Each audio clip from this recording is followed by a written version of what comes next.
खाली पेट एक्सरसाइज करवाटा ठीक आ भूल खाली पेट एक्सरसाइज करवाटा आदौ भूल कहीं आम एक्सरसाइज सका और सन्ध्या बेले करते आम एक्सरसाइज कर 7-8 घंटा पूर्व गोटे 3-4 घंटा पूर्व ही खाद्य खाई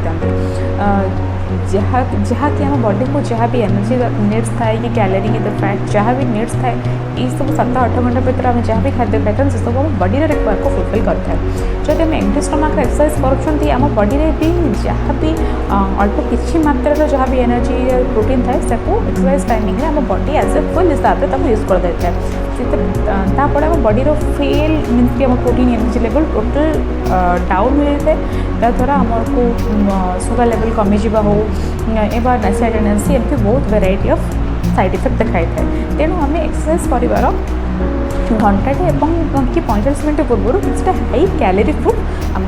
खाइबा तापर आम एक्सरसाइज करवा।